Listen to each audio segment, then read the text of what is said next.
Akasvani Imphal, Wahengbam Washington na pau pajeri, ahanbada maruiba pau.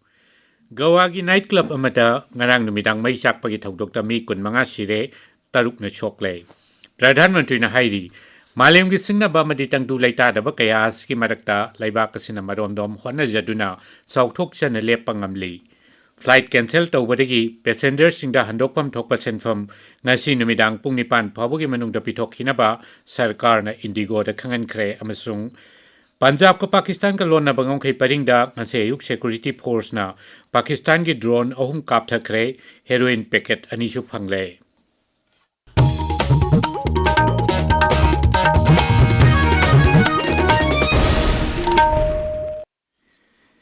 Gawagi Arporada Leipa nightclub amada ngarang numidang atheng bada mai sak pagi thokdokta mioi kun manga sire taruk na shokle mai adu cylinder ama pokhairak padagi haurakkhibani fire amasung emergency service amadi police ki kanguna mafam aduda changsinduna mai adu kanki Mukhyamantri Dr. Pramod Sawant na mafam aduda chatuna yangsilaba tungda hai siriba singadu ayambana nightclub adugi kitchen da thabak tawba mioi singni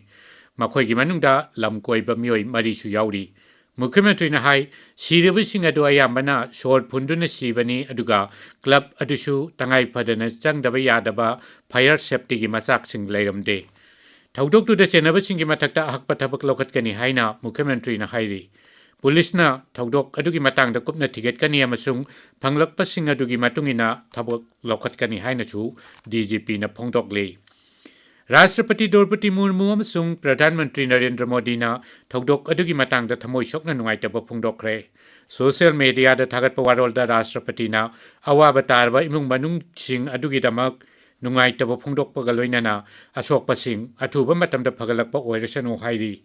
Pradhan Mantri na Gawagi Mukhyamantri Dr. Pramod Sawant ka thokdok adugi matang da telephone da wari sanakre Kendra gi maikei dagi piba yaba mateng pigani haibagi thajaba shu Pradhan Mantri na phongdokhi Prime Minister ki National Relief Fund dagi laikhidaba singi naknaba mari matada lupa lakh ani amadi asokpa singdana lupa lising yankhay gi khatipuran piragani haina shu Pradhan Mantri na lauthokhi Kendra ki Grih Mantri Amit Shah Haksel Mantri Rajnath Singh amasung Haksel Mantri JP Nadda na singba Mantri Singh na shu mai sakpagi thodok adu da miyoi kaya na laikhidaba adugi damak thamoi shok na awaba phongdokli Pradhan Mantri Narendra Modi na hairi laibaki singnaba amadi tangdu leitadaba kaya asigi marakta Bharat na maromdom hona jaduna chauthok chana lepangamli Bharat na malemgi oina lauriba thodanggi matangda Pradhan Mantri na hai Bharat asi growth wangba amasung inflation nembagi malemgi oiba khudam ama oiri New Delhi da ngarang pangthokkiba thoram amada wangang bada Sri Modi na hai chaliba senba chahi asigi ahanbagi tha tarukta GDP ki chang cha da nipal oikhiba du laibak asina sel thungilamda phibam phagalakpagi khudam amani mangna hai Bharat ki tawbung amagi shakti amadi masak mathum kaya matam kuinagi mamangdagi uthok saba amadi puthok pangamdana leirakli adubu laibak asigi swathana leiramlaba awang nungpok lamdam khungang sing 2 tayar amasung 3 tayar sohorna chingba mafam singna haujikti makhoi gi masak mathum amadi tawbung ambagi shakti Mapung Phana Khangjarakle Naharol Singh Nupi Singh Blue Economy Amadi Space ki lamda tawbung amba sakti uthok na basu khotnari tabiriba pawasi Akasvani Imphal dagini Flight cancel tawkhiba natraga atai maramdagi yatna duna leibadagi passengers singda handokpham thokpa senpham sing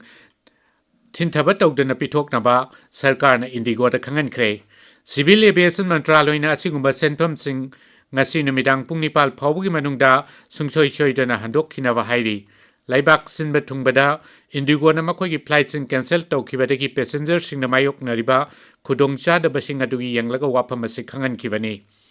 Maragasida Director General of Civil Aviation DGCA na Indigo gi CEO amasung accountable manager da passenger singna kudong chadaba mayok nariba dugi maram pung kunmarigi manungda khanghalaknaba so cause notice thakre phiba masigi matangda kupna yangsinnabagi damak Civil Aviation Mantri K Ram Mohan Naidu na Mantralogi makok thongba official amadi Indigo gi CEO Peter Alberts ka wa khanakre केंद्र की गृह अमसुंग cooperation मंत्री Amit Shah ngasi Gujarat की Ahmedabad municipal corporation दा लुपा कोटी लिसिंग अमचंगा हेनबगी तोंगान तोंगानबा चौखट थौरांगी project सिंग खरगी ने जता हुनगनी खरन संगागनी प्रोजेक्ट सिंग अदुगी मनुंगदा हाउसिंग इंफ्रास्ट्रक्चर अमसुंग अतै मियाम की ओइबा कानगदब थौरांग कया याउरी ngasi nongma chupna pangthokkadaba thoram aduda mukhyamantri Bhupendra Patel su yaugani Shri Shahana Ahmedabad Municipal Corporation gi nauna khallaba assistant fireman chamarom dasu appointment letter sing khusinagani Railways na ngarang dagi hauraga lakliba numit ini asigi manungda tongan ba zone singda akhanaba railgari marfu mapal chelhanaba honari ningtham tha oirakpaga loinana miyamna chathok chasin tawbagi chang hengalakpa amadi flight kaya paktakna na cancel tawrakpadagi akhanaba railgari sing adu chelhanabagi thorang adu paikhalakpani Central Railways na tongan balambi singda akhanaba railgari taramari Western Railways na akhanaba railgari taret aduga South Central Railway na akhanaba railgari ahum chelhangani hairi Punjab ka Pakistan ga lona bangam khai paring da ngachi ayuk security force na Pakistan gi drone ahum kaptha kre BSF Punjab Frontier na press thador pachero lamada hai makhoina heroin packet anishu mafam adudagi fangki ngarang chathaki ba operation namada security force na Firozpur gi San Katra khul manaktagi kilogram amaga gram chama humbudra humdoi lumba heroin packet ama fangki tungda Parasian khul manaktagi drone amasu fangki atopa operation namada BSF ki kangbu aduna Amritsar gi Roranwala Kalan khul manaktagi drone amasu fangki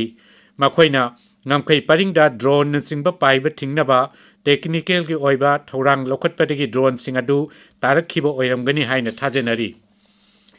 Numinini chathagadaba Telangana Rising Global Summit lisingani kunmanga hayengdagi Hyderabad ta houragani Malem gi lusingba sing udyog ki makok sing amade akhang hai kayana maruaina energy IT haksel amasung startup kumba lam gi tongan ba session kuntaret saruk yagani maruaiba organization singi manungda World Health Organization World Bank Asian Development Bank amade UNICEF na singba yauri thauramduda Telangana Rising lisingani ni putaret vision document chu puthokani Med Department Hairi Punjab Haryana Nongpok Thangba Masung Nongchup Thangba Madhya Pradesh Bidharva Chhattisgarh Jharkhand amati Odisha da ngasi ayingba nungsit chitpaga loinana ka hena ingani awang nongpok lamdam amsung Himachal Pradesh dasu laisel kungna thagani hairi Guwahati Master Badminton lisingani kunmanga da Sanskar Saratwat amasung Mithun Manjunath na Nupagi singles final sangkhibaga loinana Bharatna tournament asida sanagi takaman amadi sungsoi choidona phanglagani International Federation of Association Football FIFA na lisingani kuntaruki World Cup ki match schedule puthokre lisingani kuntarukta America Canada amadi Mexico da pangthokadoriba World Cup asida punna team nifunifa na saruk yagani match mari leigadaba tournament asi mathang chahi gi June 13 dagi hogani ahuba match Mexico City da Kha Africa ga Mexico ga sanagani mamangi champion Argentina gi ahanba match June 13 ta Algeria ga sanagani aroibada maroiba pau amukhana Goa gi night club amada ngarang numidang mai sakpagi thaudokta mioi kunmanga sire tarukna sokle Pradhan Mantri Narendra Modi na hairi Malem gi singnaba amadi tangdu laita daba kaya asigi marakta laibak asina maromdom honna jaduna chauthok chana leppangamli Flight cancel tawbadagi passenger singda handokpham thokpa senpham ngasi numidang pung 9 phawugi manungda pithokinaba sarkarna Indigo da khangan kre amasung Punjab ka Pakistan ka lona ba ngamkhai paringda ngasi yuk security force na Pakistan gi drone ahum kaptha kre heroin packet ani su phangle Paulo Jare